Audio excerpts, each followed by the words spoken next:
ages, and that's about it. No big deal. Yeah. Yes, plenty of pressure on these guys. Also, though, Will, it's early, right?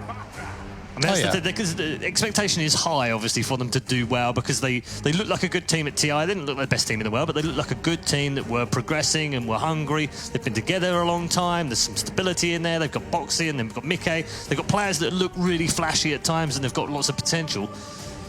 But it's a longer-term project than just, September and October of 2019, isn't it? Of course. Something I really like that Seb always preaches is always take a long-form view of the situation. Like, everyone will make fun of OG. I'm sure, like, for example, if they're playing right now and they're doing poorly, like, oh, they're trash again. And, if they up and win another TI, does anybody really care? They're going to fluke another TI or fluke another major. Yeah, and by the time, like, they win their 5th one in a row, everyone will be like, baby, this is the one that they finally fall off. But it's almost like they it's amazing that they fluke 2 TIs and 4 majors. It's astonishing that they were that fluky. They spend the whole year channeling their Spirit Bomb to do well at TI. So basically, Liquid, they could be shit for another 8 months here, and it's going to be fine. The way that I look at it, they have to be good. Is like, if you bomb 2 tournaments and you do okay or if you do well at the major, like, does any of the players really care in the long run? Again, context.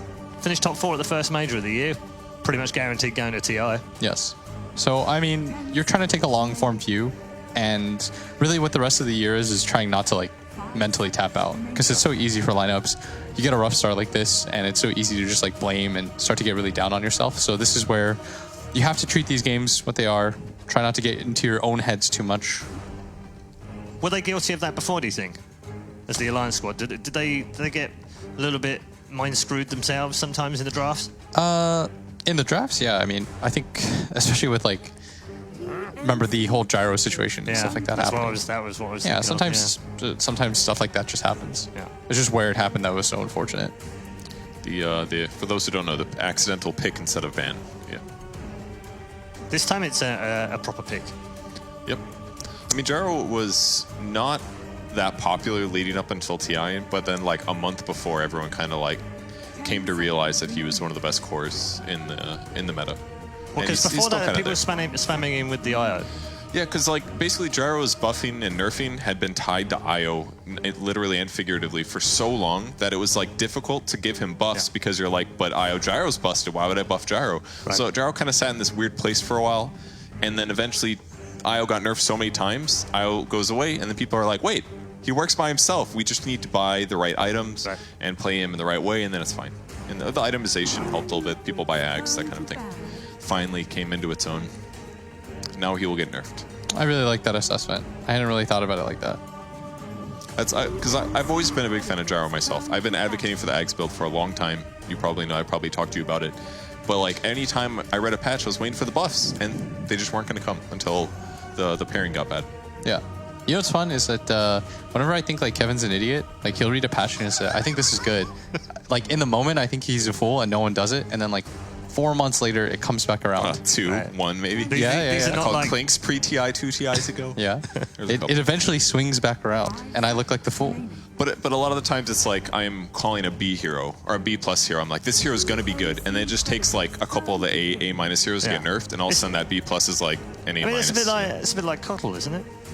Coddle has been a bit like that in the past, where he has those phases where he kind of goes out of the meta but doesn't really get changed too much, and then suddenly he's back in the meta and everyone's picking him. You're like, what? I mean, he was even picked at TI?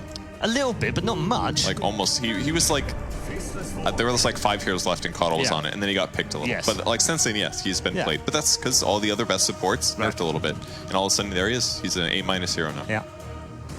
Haven't been picked. I haven't seen him here yet. Seen a couple of bans on him, but not picked, I don't think. There was one earlier today. Maybe in one of the other matches.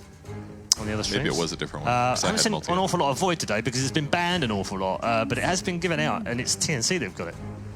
Yeah, PSJ thinks it's a broken carry hero. What it is it cures you team fight, no matter what. Like, this hero scales at all parts of the game. You never feel bad about having Chrono on your side. His talents are pretty good. Late game, if you don't have a save, it almost always feels like Void just pops Chrono BKB, and he's going to make the fight at best 4-on-5. And it also just like guarantees so many kills. Like even in the early to mid period of the game, just because Chronosphere is so reliable.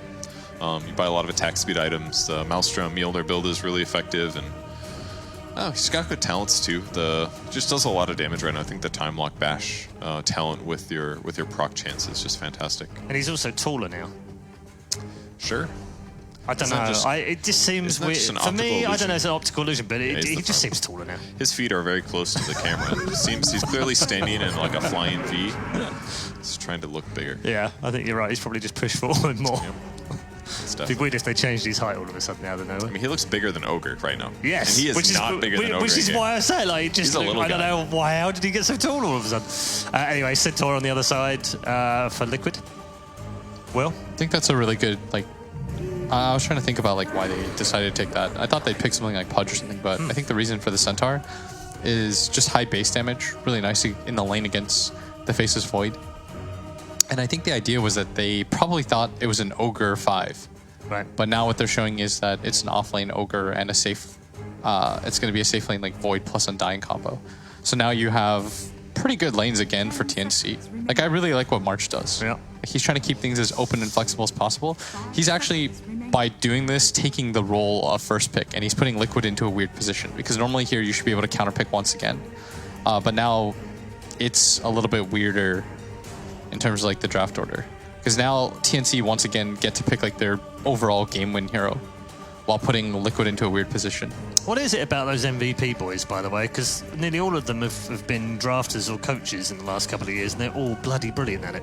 I think they just have good ideas about the game. Yeah. And they probably learned a lot from each other. I mean, we can take a lot of credit for this. We went to Korea and we basically... that's what I was trying to dig at, Kevin. We slapped them around for 3 months, yeah. and we forced all the smartest, best players to form under one team. That Like was a the super only team to beat possible us. way they could beat us. And then once we were destroyed, disbanded, and struggling for money, then they went on the international stage, and now they rule the world. That's what happened, Paul. It was and now they're just spread across a number of different teams doing great things in drafts. Exactly.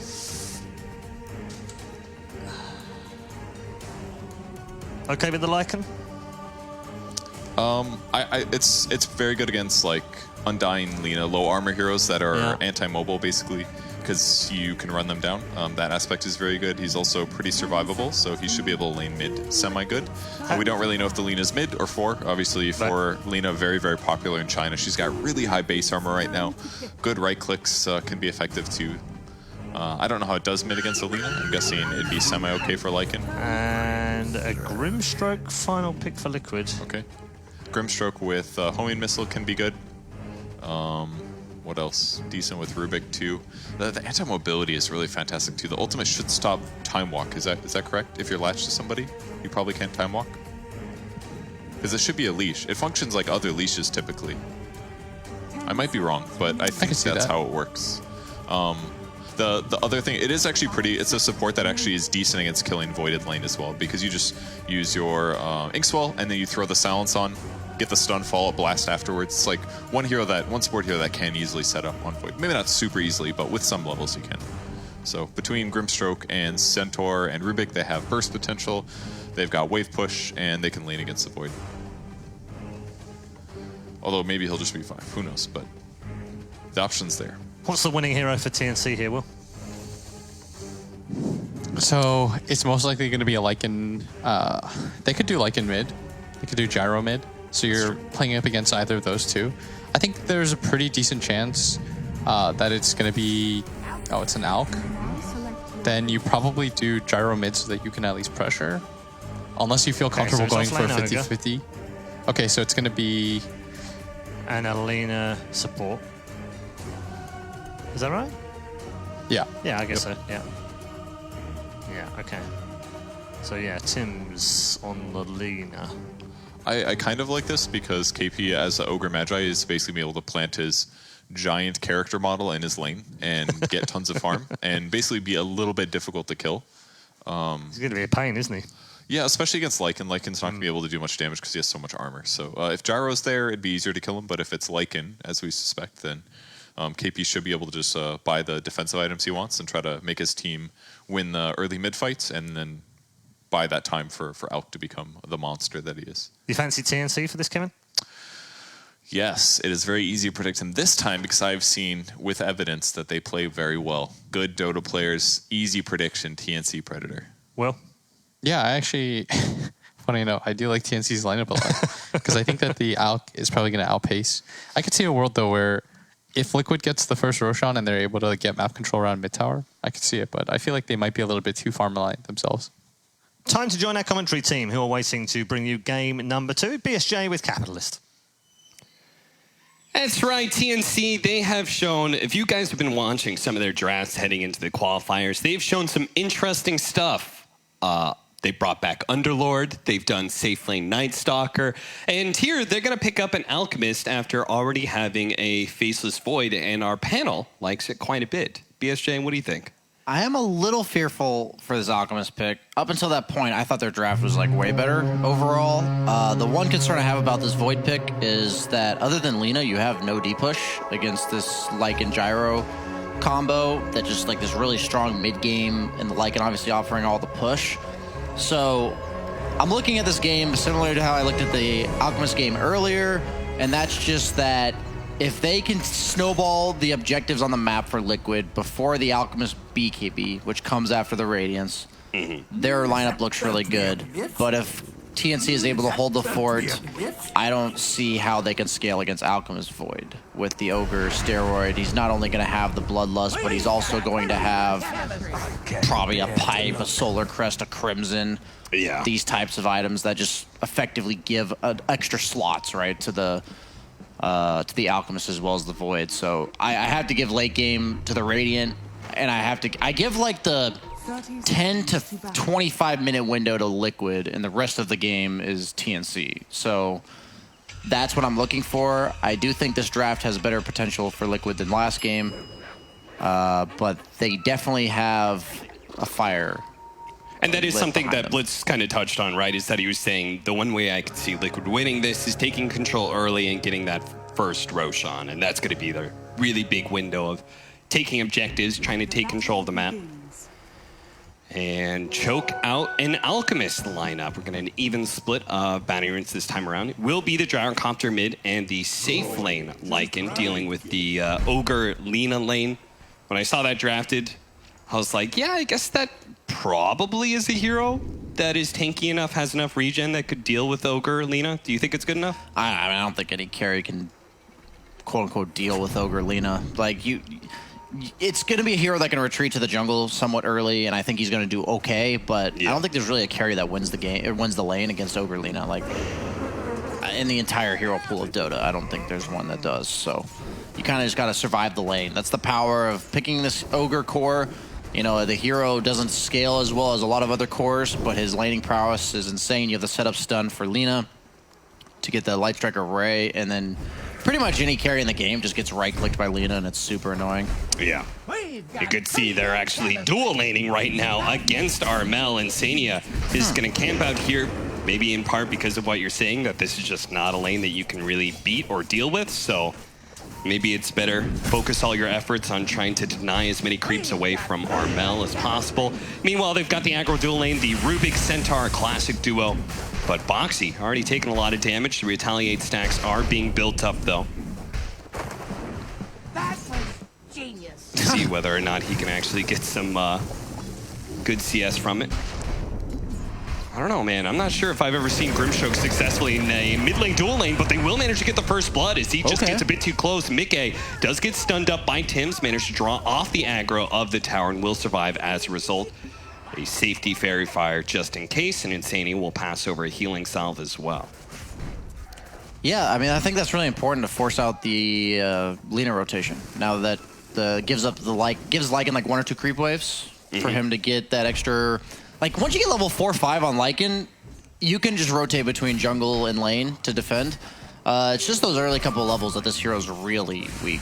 Yeah. His wolves scale very naturally well as his passive, so. It feels a lot like the safe lane Beastmaster, you know, where your summons make it really hard to beat this hero in a 1v1 because he just can out CS you all the time. But those first couple of levels, those summons are really weak and just can be free gold. Absolutely, yeah. And Koifa just being patient, biding his time, waiting for, you know, whenever the Lina leaves, get some CS. Otherwise, bottom lane, trying to go for a kill here onto Marge. They're going to pop the all those stacks that he had earlier from the Retaliate. They're going to use that against Marge here, finish him off. Earlier today, we saw a true 1v1 between an Ogre and a Lycan, and pretty much what you just said happened, where the Ogre won early and then the Lycan just naturally scaled better in the lane, but that's not really going to be the case here because Ogre's been free farming with the aid of the Lina. Like, this isn't a true 1v1, right? You've been given a nice head start on the Ogre, and I think that's just going to prolong his advantage and thus pretty much securing it until maybe Lycan 6 where they can look to rotate. I would like to see an early Crimson Guard from the Ogre. Other than Gyro, their early to mid-game damage, like from Rocket Barrage, other than that, there's really no way to deal with that damage mitigation. Jesus, they just will not leave Armel alone. Time and time again, Insania shows up with the Inkswell alongside the homing missile. And is Alchemist like really the hero you want to be shutting down, right? I talked about this with the Morphling. This is the hero that the rest of the team is responsible for making space for. Yeah. So as long as the other two cores are having a good start, you're eventually going to have to deal with these other two cores, and you're not going to be able to shut down this greedy hero anymore, right? So I don't know. Like, I think I would want to prioritize the Void and the Ogre. I don't think the Ogre is really like, abusable. And then Centaur is against an Undying. I mean, Gyro and Centaur are getting the starts they need. So I think all in all, like, Liquid is set up to potentially ramp up the pace of this game quite fast. I like this Bassi a lot, by the way, on Void. Any carries that lack creep wave push, I really like to buy Bassi on in these types of games. Like I talked about, they're going to be under threat of being pushed against a lot, and they want to do as best they can to fight against that. Bassi doing a lot for that. But yeah, top lane. From behind, an easy kill on Tims. Doesn't actually get the telekinesis throw back. And as a result, I think they're going to miss that kill. Very unfortunate, rotating both supports up there. That should have been a kill on a support, and then Koifa just kind of free farming the lane. But with the 5-minute shrines coming up, Lina is going to be able to stay in lane with this Ogre, and the race may come about that time. The race to the bounty runes. Boxy does manage to grab it. So another 2-2 split. Pretty funny that a level 2 Undying is like man fighting a level 4 Centaur.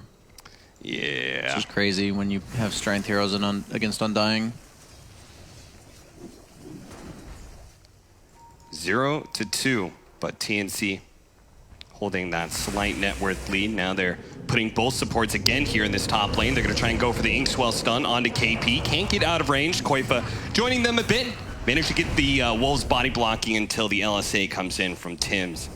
And back to farming it goes, and they're just going to leave Boxy alone in that. I guess in that bottom lane, they've given him enough space, enough levels that he can contest with the Undying a little bit better. This is some serious greed from the Ogre, by the way. I don't know if you saw his item build. Like, I think he bought boots now because he had like 1,500 earlier, but I mean, yeah, he bought boots. I'm like a little confused because I think your lineup's already very greedy. You have Alchemist and you have Void. I'm not saying to not buy a Midas on Ogre, but maybe go like, you know, phase Bracer Midas or something. Yeah. Something that would allow you to use that advantage to dominate the laning phase a little bit more. Yeah, and now you've kind of thrown away your advantage, I feel like, against this Lycan, who's now putting a lot of pressure top. You do have the Lina to D-push a bit. I'm not 100% sure I don't like this. I just, usually, based on what I just saw last game from KP, I'm surprised to see such a drastic shift in, like, mindset. He's definitely saying, like, I want to be able to farm up. I want to be able to scale better late into the game, but they don't really need that. With an Elk and Void cores, I don't think they have to worry about late game too much. Yeah, to be fair, once the mid game rolls around, he's not going to be hitting a creep for like the rest of the game. So he does need the Midas, right?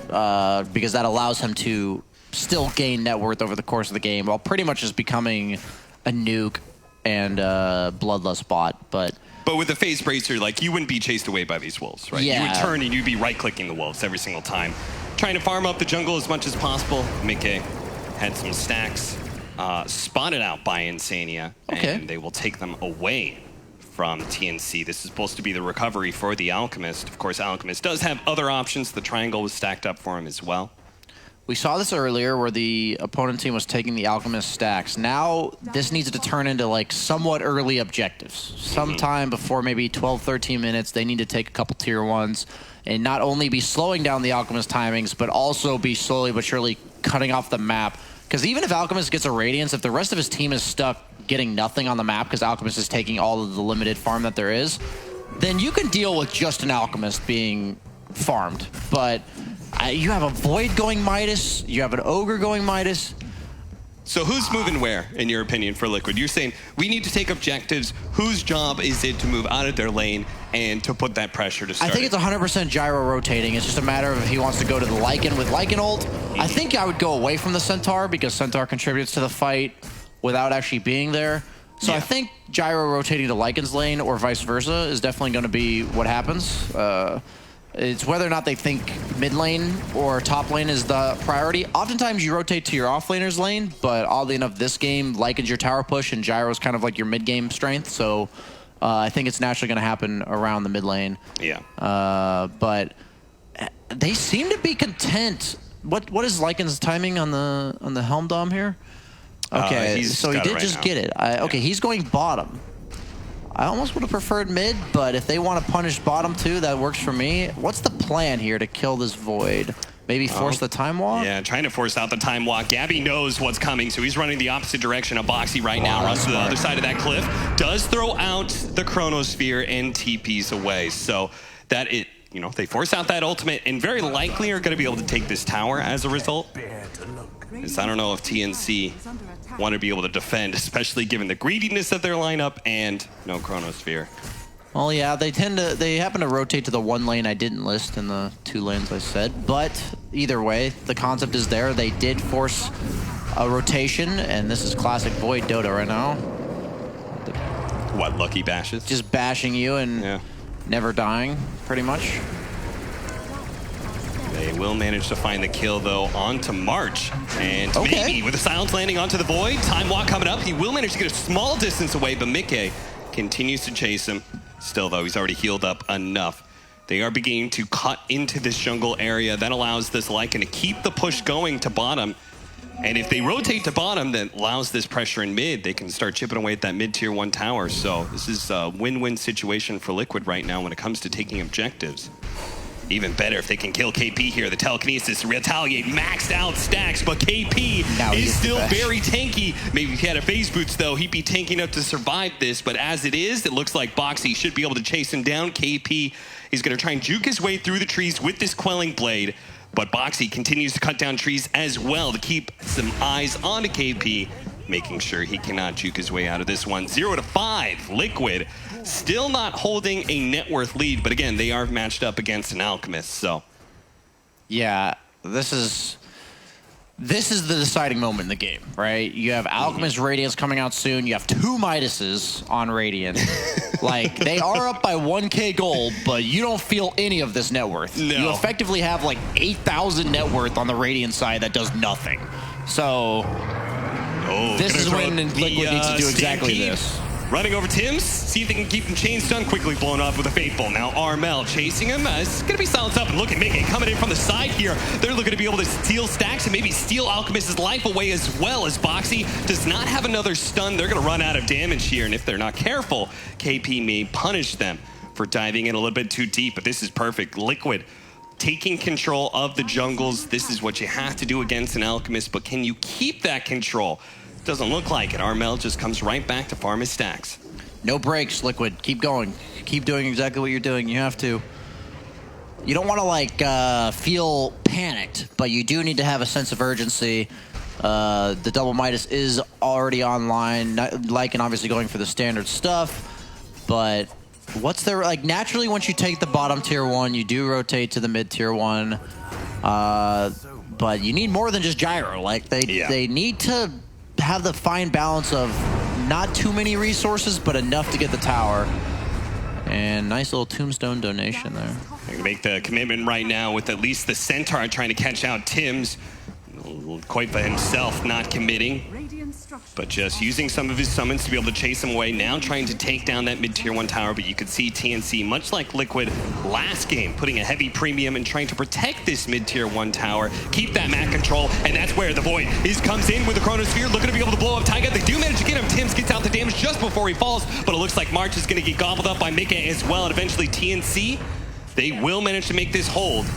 even without the Radiance and the Chronosphere being used, Liquid have to back up. They just did not bring enough heroes to this fight, with the Centaur still occupying the top lane. Yeah, that's concerning if they're going even on fights. Like I'm emphasizing, I think that's about 8,000 net worth on Radiant that does nothing. It's like a Sacred Relic and 2 Midases. Yeah. So you're effectively ahead by 8,000 gold on Liquid. And you're kind of losing, like it's an even fight. And like we said, this game doesn't get easier, so they need to just keep fighting. They need to force fights while there's no chrono. Yeah, it's a little surprising that KP and Gabby were trying to force the fight at top lane. It looks like KP's going to get run down. Yeah, that was Tim's a little peculiar. does hit the LSA onto Boxy. Oh. I mean, you were just saying, like, you got to keep up on Liquid. You got to force fights, and TNC's the one running at Liquid with no Chronosphere. That was particularly odd. And now he's got a massive Pitus. That hurts even more with the Ogre having the multicast. Is going for the Crimson Guard. Elected to go back for these like early stat items that I thought kind of should come before the Midas. But once they get those items, they're almost impossible to kill. But Liquid has this window right now to punish. Yeah. And they're clearly aware of this, right? Like the way they're playing. Another round of Shapeshift. The LSA does immediately land on Koifa, but he managed to get the Centaur stun onto Tim's with the follow-up stun coming up from Boxy. That's going to be both supports immediately dead, and it looks like March is going to be chased down as well. The 3, 4, and 5 position, plus the mid-tier 1 tower all falling.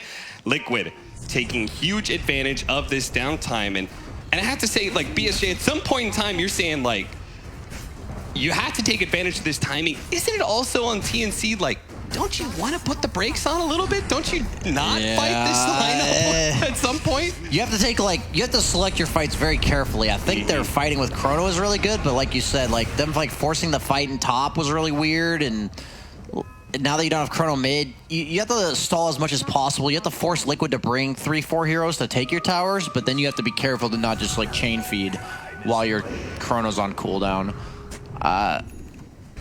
You just question every time I see these types of games, you know, we see them ahead 12-2, but they are losing in net worth.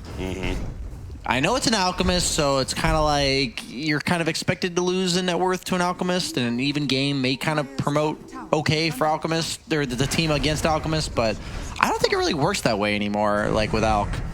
He's a hero that just comes online so quickly that early net worth can be felt.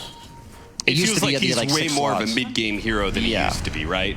Yeah, So we're exactly. not looking at Alchemist 5 slots when he comes online. It's like 2 items. Yeah. Maybe 3. The and 3 you're or ready 4 to go. items Looks like the start to- initiation onto the Void. A big one with the silence follow-up as well. This carry's having a hard time getting out of all these disables and will fall. It looks like they're going to be able to catch March as well here. Taiga just keeps pace with him, and eventually slow March with no boots.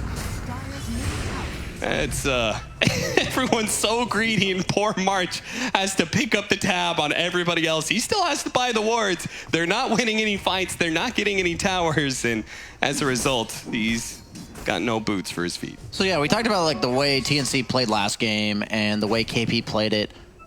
This is such a 180, right, from last game. It almost bothers me if they win this game on the side of TNC, where it's like, this is such a pub game where they're like feeding relentlessly randomly on the map, and yet the game's even because they have 2 Midases and an Alchemist. You feel like they just shouldn't be Like, able this to win should- with this this kind of shouldn't greed, work. right? Like, Well, come this, on. this shouldn't be Dota. I could do this. Like, I could assemble 3 cores of players and be like, dude, just keep farming. They're going to kill us one by one, you know. That's a North American specialty right there. Yeah, man. Like, we're going to farm 3 lanes and feed. Like, this is what we do, you know. I wouldn't exactly model anything a team should do off of our region, but all Tim's jokes is, aside. Poor Tim's. This is one of those deaths where you're just kind of running down lanes trying to kill creeps, right? You're just trying to create some space. Yep, they have the net creep. He does have Oh, Chrono they're going to be able to protect keep him himself. locked in. The silence is going to get there just in time before the time walk. This Grimstroke has been a bane of Void's life. Gabby just cannot get away. And I think Insania started off this game telling Gabby, hey, I'm gunning for you this game.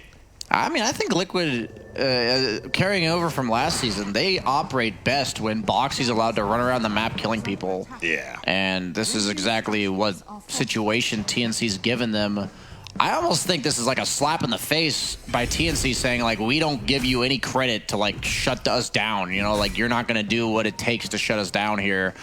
Yeah, I mean, Liquid just needs to keep doing this. Like, we expected this in terms of, you know, one team's got the crazy-ass late game with Alchemist plus Void. But, man, TNC really put all their eggs in one basket of greed and to the next level here, and it's really forced them into this like dodge, push out lanes and trade bodies for getting lanes pushed out. They're actually looking to take a fight now, it looks like. Nice catch onto Lina. And at the same time, with this big Chronosphere, if they can actually take down Mickey, it'd be massive. The Stampede goes out for the multicast. That's going to keep Mickey in place long enough for Gavin to be able to get the double kill. But here comes the Lycan, trying to chase down KP. KP with no mana, very little health. It will eventually fall here. Armel, nowhere to run to use this unstable concoction until he spots him just barely. Does manage to get that one away. The stun does not implode on him, and Liquid will not be able to catch anybody, punish anybody for killing Mickey's gyrocopter. So a decent little fight there for TNC. I think well worth the trade-off for them. Yeah, the massive Pitus. Oh, again. Again, man. Grant would be... He's probably shaking in his sheets right now. As you know, he's laying down, enjoying the game with them. Oh. He's just sitting somewhere, watching some NA pubs, and he just feels a shiver down his spine. He's like, somewhere there's a Midas. I can feel it. I can feel it. It's off cool. He's like, I'm going to pull up a Hector replay to make me feel better. Yeah, that's a pretty big death on the side of Giant. It's crazy, man. How do you have a game where they're up 19-4 and it just still feels like all the pressure's on them to get something done here? Yeah. Alchemist still crazy, skyrocketing in the net worth. Lycan falls off in terms of damage output. You're going to have a Shiva's coming out on Alchemist, and you have a Crimson being worked on slowly but surely by this Midas Ogre. Pretty funny to see that he had a free farm start and now he's below the Rubik in terms of net worth. Pretty standard Alchemist things when you're not having like a really good game. You kind of see the effect of not having a good game on the rest of the team, not the Alchemist himself. We do have the brief moment to appreciate the 420 in terms of kills. All them Sigrips in chat and all that kind of stuff. True. You gotta appreciate that. 20 minutes in, too. Yeah, you gotta appreciate it, you know? Don't forget the memes. We know the metrics are deceiving, so BSJ, give us your expert opinion. Is Liquid winning this game? Are they performing this lineup as they need to, or was this gyro pickoff too much? Disclaimer, expert being loosely defined here. The only expert we got. Yeah, we're limited here. It's so funny that you say that because it's like, I really don't know. I'm like, I think they're doing what they need to do. Like, they're just killing them over and over again, and they're kind of getting objectives off of it, but is it enough? It's like, begs the question, like if I'm on their perspective, I'm like, we're killing them, and we're pushing lanes, and we're taking Roche, and yeah, why are we not like at their base right now? Why are we not winning the game already? So I think they're itemizing well. Lotus is really good against the time dilation, against the Alchemist stun, the Ogre stun, the Lina Laguna. There's a lot of good reasons for this Lotus Orb. It enables the gyro, like I said, we were talking about during the draft, you and I, that gyro works way better with saves, so kind of like a pseudo save in that regard, like an item to throw onto him. But man, Alchemist is such an annoying hero, man. Yeah. They just somehow have accrued this 2K lead despite everything, and he's going to have a Shiva's. In my past experience, whenever I play Lycan against these types of heroes, I eventually just do no damage in fights, and then you turn into this like weird split push game, and then it's like awkward because you're like this pace-setting hero that no longer wants to fight because you don't do anything. So it's not easy for him to kill the supports because they have like Alchemist and running at you and the Void to save them, and you're going to have the Crimson Guard on the Ogre, Medallion already on the Undying.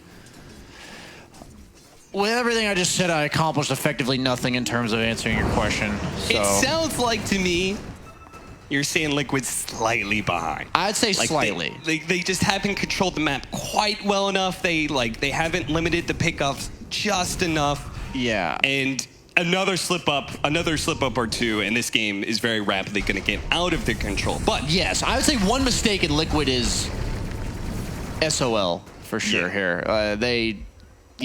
Liquid is in control right now, but they are on thin ice. Well, this is a pickoff they cannot afford. Lyquin does manage to get off his shapeshift, though, before the stun came in, and he will manage to run away. So if he can just keep vision of some of these heroes, the rest of the team can cut across, and they should be able to get at least 1 or 2 pickoffs here. The Lina is going to be protected a bit by the Alchemist, but here comes the rest of Liquid. KP does spot him, trying to slow him down. The Stampede looking to be able to run down the Lina, does manage to get him. Jump forward from the Alchemist, going straight for Mickey right now with a buyback coming out from the Lina. Can they get him chain stun, or Mickey's just going to turn and fight after all? He's got an Aegis. They can't really focus him down, and it's going to be Armel who dies instead. Mickey survives a little bit longer before that Aegis finally falls, but Gabby with a BKB, he still has a Chronosphere, and he's gonna let it fly just as the Gyrocopter coming back alive. Can they save Mickey's life? No, they can't. The Fire Blast multicasts do too much damage, and Koifa running around with no shapeshift is gonna be enough to be able to finish off this Lina and maybe get some damage on the KP, but Gabby, he still has a wealth of damage on him. He's gonna time walk off some of that to be able to finish off the Lycan. Now just 2 supports. Can they control him up? The X12, the silence isn't gonna be enough. Gabby will fall. KP looks like he may die to the 2 supports as well, but Taiga with the time dilation on him, he's too slowed. They have no magic damage left, and Xenia gets another round of his silence back, but he's just, KP's too tanky. He gets 1 more nuke out. The Wolves are slowing down KP as much as possible, but the armor's too much. He can't quite finish up this 100 HP Ogre because the damage is just not there, and KP will survive through it all, gets the double kill, and Liquid get wiped. BSJ, is that the slip up that was just 1 too many? That might not be. I think we're kind of still at the same point that we were like a minute ago. Like, I think that was a wash, but at the same time, like I said, the longer this game goes on, I don't think this game is out of reach for Liquid yet. Like, that's not like the game-ending slip-up. Him Back dying here is... He doesn't cannot have die the here. Aegis this time around. Does have 20 magic stick charges, though, and will be able to get some distance between him and Armel. I was like, I just came back to saying it's not over yet, and then he's about to die on Gyro. That's the problem, though. By the way, Alchemist didn't BKB that last fight. He just didn't use his BKB, so he died. That was very strange. March gonna get run down here by Koifa. You're not gonna feel super great about this use of shapeshift. You got a 5 position. Again, feels like Liquid, they need to be able to accomplish more. I'm very happy with the itemization from Ogre. I highlighted the Crimson Guard. I think it's a big deal. The Shivas as like damage mitigation. I'm talking about like some games, you're the team that has to worry about surviving, or you're the team that's worried about killing the other team. And in this game, pretty much when you have an Alchemist, you're always the team that's worried about surviving. Like, if you survive, you generally win the fight. And so they're going to build the damage, like make this Lycan do ignorable amounts of damage with the Crimson Guard plus Shivas, because the summons attack really slow. And obviously the Crimson Guard block for all of his teammates. Even a support is tanky with that. And the Gyro Flak, it's really good against that too. Earlier we saw this, and I'm just fearful that eventually they're not going to be able to kill this Alchemist. And it's not just because Alchemist is tanky, but he also has this Void behind him. And so you can't afford to 4-man the Alch, because the amount of damage you need is from 4 heroes, and then you just get 4-man Chrono. And they have plenty of damage to just dump into the Chrono. From the Lina as well, even just the Ogre nukes at this point. I like the Force Staff. It basically breaks like any combo that Liquid's gonna throw out at them. Like, you have like a Centaur Blink into Grimstroke Stun into Rubik Lift. It like breaks the lift. Really nice to basically say we're itemizing to survive. It goes along with this whole theme. You know, I didn't really love the Rushed Midas, but KP really making it up to me with the items he's choosing to build now. Taiga, nice chain stunning here. It's going to allow them to get a good follow-up from the Gyrocopter. And now a beautiful stomp on it too, but a better Chronosphere. Locking down the back line. That's 3 stunned up with the LSA over the top. The Laguna Blade to be able to finish off Mickey. That is Liquid losing a fight big time. Koifa might be able to sneak away into the night here, as he will not tick out from the damage between the Radiance and that Ignite, but TNC still solidifying an easy win team fight into Tier 1 and Tier 2 towers. That's exactly what I'm afraid of. 4-man focusing an Alch, and then you get 3-man Chrono. And it's like, when you think about it as the fight plays out and each team is imagining how do we win this fight, it is so complicated for Liquid. For TNC, it's like just plan Alchemist in front, Crimson Guard him, and Chrono if they go on him.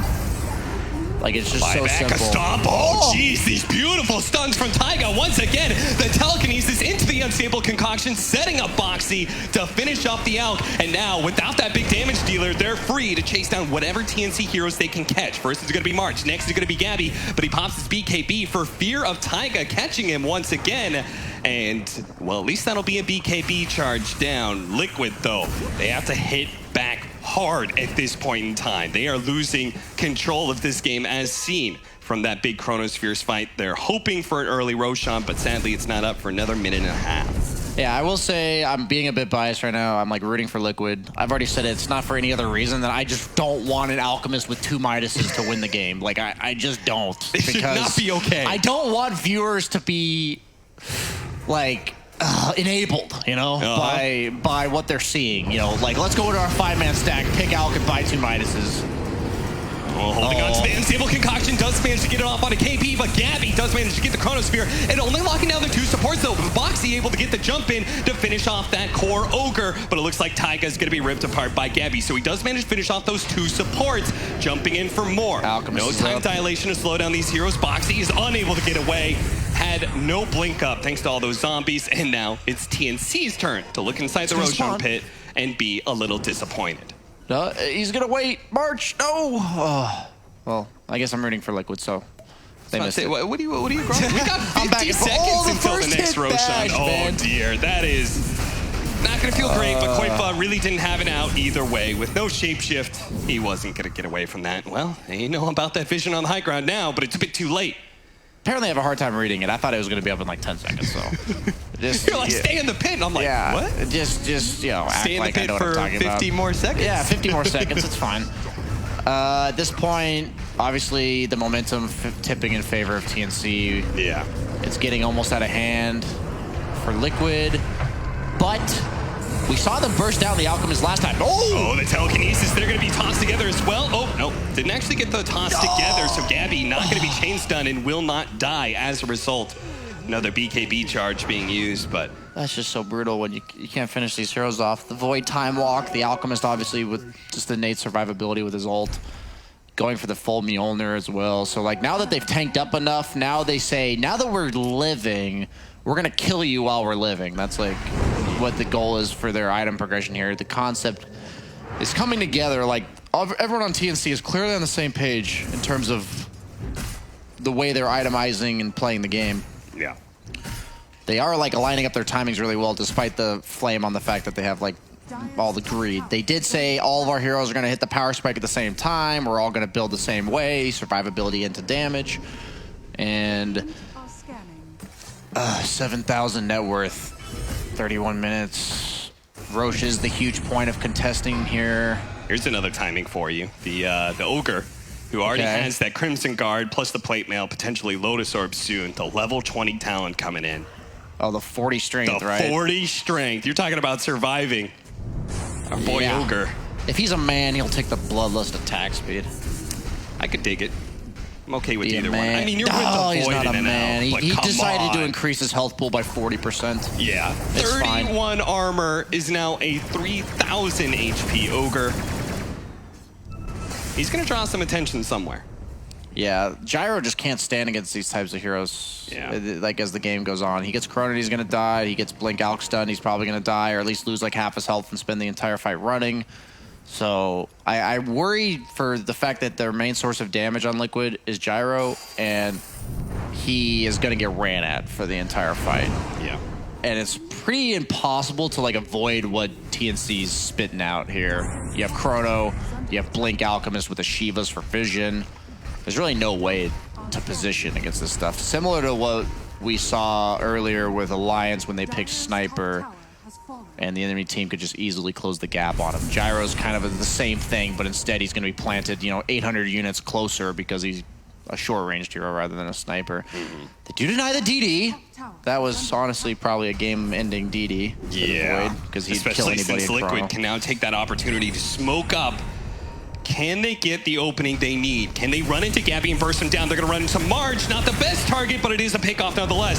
He slips away with a force staff coming out from KP, and they do manage to get some control onto Mickey for a while. Now they jump in for the Chronosphere, and they can't really protect Mickey at all control in this situation. Insania is being burnt down by Armel on the back lines. They finish up the supports. Taiga falls as well inside that chronosphere. Boxy will manage to be out, but no buyback for the gyrocopter, not for another 2.5 minutes, and he's down for 95.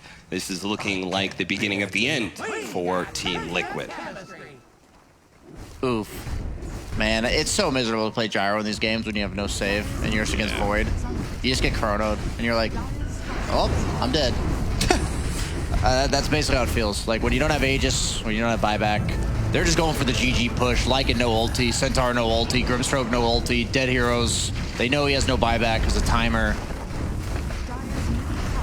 Actually, yeah, Tier 4 down. And I mean, there's just no damage from this lineup. They're going to try and jump in with Boxy with the Inkswell. That will manage to blow up one of the supports. Lena's dead, but so is Insania. As Gabby's quickly dealing with him. Boxy's trying to lay his damage out on the march. It's just not really doing anything. And Armel will finally turn to finish up the objectives. No, he'll finish off Boxy instead. A nice 3-man stun from Boxy. Can he get back to the fountain to regen up? He will. He'll be fine, but his tier 4 will not. And his throne is rapidly falling. Taiga's going to try and slow it down with a Fate Bolt. Telekinesis around. Kuiper running around with his Shapeshift. Not sure what to do because he can't really do anything against this Alchemist. He's going to go for the back line, trying to finish off March. Again, Boxy with a sick 2-man stun. Armel, though, is able to pop his BKB Unstable Concoction. This time, the Centaur will get knocked out of the fight. KP quite low, but Koipa no longer having his Shapeshift. Again, no real damage there. Same goes with Taiga. That was genius indeed. TNC, a very clean game 1, and game 2 a bit scrappier, but their greed does pay off in the end with a 34-minute victory. Don't emulate this in your pubs, guys. But BSJ, I saw TNC build 2 Midases with an Alchemist. Oh, it's painful. But hey, you know they played their strategy well, so give props to TNC there. Liquid did their best, ahead by 16 kills, and this wasn't enough. Do you feel like again, Liquid did not make that many like atrocious errors, right? Yeah. It wasn't like that many mistakes by them. It just felt like TNC did a better job with their strategy and just executed pretty flawless. And I think both games, TNC's strategy was more straightforward. Yeah. Like even if they are on the back end of this time, like playing the greedy way, and they scale better, it is just easier to play the way they had to play. Keep it clean, keep it simple. That's how TNC is doing it, and that's how we're also doing it on the panel. Thank you very much, gents. Yes, a 2-0 victory for TNC Predator. An impressive series win against Team Liquid. Gents, it's... I don't know where to start. Brian sort of said on the commentary at the end, Liquid didn't do that much wrong, if anything, during the 2 games. Yeah. TNC played very well. I thought the one thing that they did a little bit weak was that a lot of the late game fights they would initiate on the Undying. Because basically what the problems come down to that Faces Void is a very good team fight hero. Yep. At some point he's going to Chronosphere a couple heroes, you're going to have a stun follow up, and then the fight's over. And that happened a couple times despite the game being semi-even. When then eventually that's going to mean the game ends. So you need to initiate well to make sure that that doesn't go as well. Maybe initiate, try to kill the Void first or somebody else. It's not easy, but if they catch somebody more important, it's a good fight for you. But if they always go on the Undying and kill him at the start of the fight, even if he doesn't get Tomb off, as long as he's not the first person he gets gone on, he can always jump in and get a good chrono. So, and they were trying that. They had to turn it somehow. They were trying that throughout the game. Trying to what? Fight in a good way? I mean, yes, yeah, sometimes. But not always successful. I mean, there were a couple of really good chronos in there as well. But that's why initiations are important. You got to jump on the right guy if possible. Like, hypothetically, the perfect circumstance would be them jumping on and killing Void before he uses BKB to prevent Chronosphere reaction. But they never found him to start fights, so... How impressed are you, Will, with TNC's playing these 2 games? Oh, TNC's looking very good right now. I feel like they understand the conditions of their heroes very well. Their drafts feel very, very stable, which is what we expected out of March. And it just feels like they execute around a good game plan. Like, this is a team that right now, it doesn't look like they have too many holes. Like, they can demonstrate that they can play strats other than the Earthshaker morph. They seem pretty versatile, honestly. Could they be the surprise? Oh, I mean, I don't even know if they're that big of a surprise, right? Most of the teams had them. I think they were behind Vici and Alliance, like most people's like third team. Yep. It's very close. Yeah, very much so in that top 3, and they've demonstrated exactly well. This was a great chrono in the middle of the game.